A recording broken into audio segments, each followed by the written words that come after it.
Dear friends, welcome to Carmel Radiance.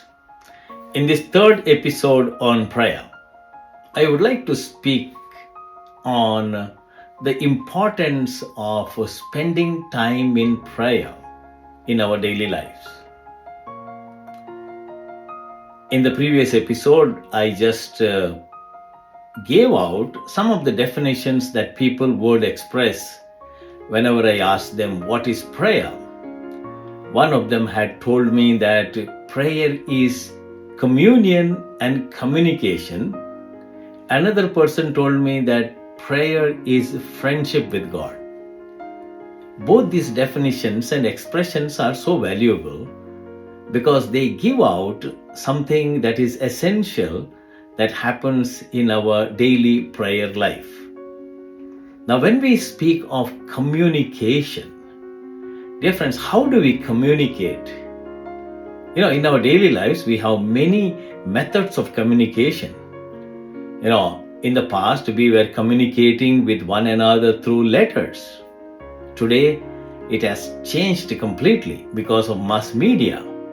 We type a message and we send it through WhatsApp or through Facebook or through many other means that are available, many other apps that are available.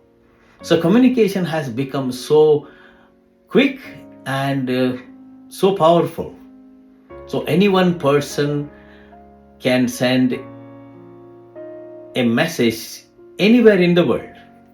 Now, sitting here in this room, I can send a message to US, to Australia, to Europe, to Japan, to Asia, to India, or anywhere for that matter, and it quickly reaches. So these are the modern ways of communication.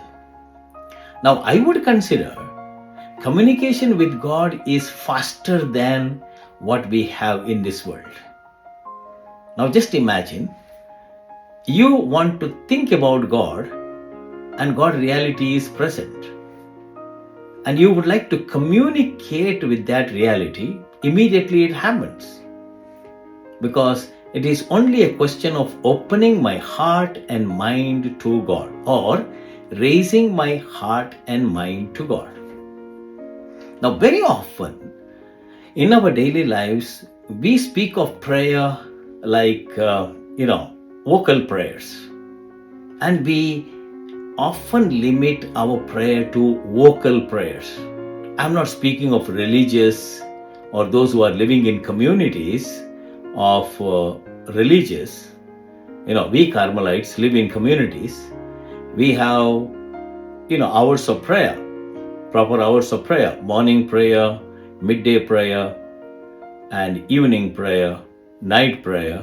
So we all gather together for that time of prayer and we recite vocal prayers. We recite the Psalms, we sing hymns, we read the scriptures, we meditate on the scriptures. That is communitarian prayer. But when it comes to ordinary people, lay people, what do they consider prayer is mainly vocal prayer, recitation of prayers. And most often, such prayers are reduced to, let us say, recitation of Angelos, recitation of Rosary, and other devotions, novena prayers, etc. Now, very often when people say that I cannot concentrate on prayer, they speak to me of vocal prayers. So they are completely into vocal prayers, and whenever they are not able to focus on the words they recite or say, then they say they are distracted. Of course, they are distracted. Very often it can happen that when we read prayers, our minds wander and we are not able to actually understand at times because out of force of habit, we just recite prayers. This has happened to me too. I'm not excluding myself because whenever I was in the community reciting breviary, often my mind used to wander. It would go outside the chapel and my mind will be somewhere else while I diligently and looking at the breviary, I recite the prayers, but mind is not there. This has happened in my life, and this can happen to anybody. Now, considering vocal prayers, I would recommend to all of you to spend, apart from our vocal prayers, to spend at least 5 to 10 minutes in silent prayer. How it can be done? It's very easy. Very often we say that there is no time for prayer. I do not get time for prayer. That reason is not very genuine, because if we have time for watching television, if you have time for sports, if you have time for exercise, if you have time for taking food and recreation and talking to our friends, and if you have time for our daily work and tasks, then certainly we can find 10 to 15 minutes a day for silent prayer. How can it be done? I just follow, apart from my community prayer, we Carmelites are called to pray at least half an hour a day apart from our daily tasks and daily vocal prayers. I would consider recitation of breviary and midday prayer, morning prayer, evening prayer, celebrating Holy Eucharist. Apart from that, I consider 10 to 15 minutes of prayer or half an hour prayer. We are recommended to do that. Cloistered Carmel nuns are recommended to pray 2 hours a day, and that is mental prayer, meditation, being in the choir. But how can we lay people find time for prayer? I would suggest this method, which I follow in my life. If you want to follow it, then it will be easier for you. I do not say it will be easier for everybody, but whatever I suggest, it is through my own personal experience. Early in the morning when I get up, I sit on my bed and I just offer the day to my Lord. I just thank the Lord. Lord, I am alive. Thank you very much. You have given me a new day. Thank you very much. And today I have to do this work or that work. I am little concerned. I am preoccupied. I offer all these things in your hands, Lord. And then I continue to dedicate that time of 5 minutes. Sometimes it could be 7 minutes. Sometimes when it is very pleasant early in the morning, it could go up to 10 minutes. And it is a very nice way of beginning the day, because everything that I do and I will be doing, I offer it to the Lord at that moment. Anybody can do that, because we don't need to get up immediately from our bed and do other things. We will certainly get at least 5 minutes to sit there and pray.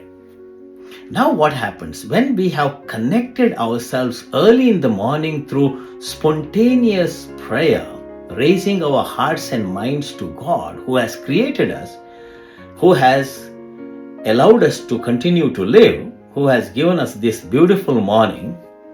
So when I dedicate all my concerns and all my preoccupations and worries at times, at times I have prayed, Lord, today I have to do this work, I have to deal with that person, I have to deal with these people, I have to, I have to be present in the meeting. I do not know what will happen, whether the agenda will be approved or whether that program or that particular problem we have, whether we will be able to solve it. Such kind of concerns I raise in my heart to the Lord. And what happens, as soon as I finish that prayer, I feel a kind of light sensation in my heart, because I do everything for the Lord. There could be selfishness too, doesn't matter, because we cannot be completely without selfishness. There will be always a little kind of selfishness in everything that we do. But early in the morning, offering that prayer, communication, friendship with the Lord, that is what we call communication with God, friendship with God. Saint Teresa of Avila called that Prayer is friendship with God. We don't require extraordinary vocal prayers or formatted prayers or prayers that are prepared by others. We do not need them in order to communicate with our Lord, who is present to us, who is closer to us than we are to ourselves. That is what the saints have told us. God is so close to us, provided we can open our hearts and minds to Him. And that becomes a very powerful prayer. Now, during the day, it is not over. Once those 5 minutes or 10 minutes are spent in prayer, deep prayer, early in the morning, that becomes a very good beginning. And then during the day, whenever there is a moment of silence, I raise my heart to God in that particular moment of my work. For example, in my case, when I am in the office, or when I read a book, or when I write something, or when I am in relations with someone, talking to someone, or solving some problems, then in those moments I recall to mind what I promised the Lord in the morning. That actually reminds me of my dedication to the Lord. Everything that I do, I can offer it simply to the Lord. And that also becomes a prolonged prayer. During the day, at least once or twice, or sometimes I have remembered the Lord maybe 10 times or 15 times. I offer it to you, Lord. Lord, this is a very difficult, tough situation. I do not know how to solve this problem. Just uttering that prayer eases my emotions. And I put myself in a very relaxed position. At the end of the day, what happens? Because I was in communication with the Lord throughout the day, at least 7 times, 10 times, 3 times, 2 times, I was in touch with the Lord. I raised my heart and mind to Him amidst of all my concerns and cares, my struggles, my discouraging moments, frustrations. I was able to recall the Lord, remember the Lord. Then what happens? Evening, in our religious community, we come together for prayer. Evening, when I get back to the chapel to pray, it becomes easier for me to spend another 10 to 15 minutes in total silence being with the Lord. It's a kind of surrender that I experience. The whole day I lived with the Lord, whole day I spent with the Lord, working for Him. Whatever I did it from Him. Of course, as I said, whenever I worked, there was a little bit of selfishness. I work for myself, this is good for me. Selfishness always is there. We cannot be 100% free from selfishness. Selfishness always there, egoism there. But then when the Lord accompanies us, the Lord can purify us even from those moments of selfishness. That is what I feel.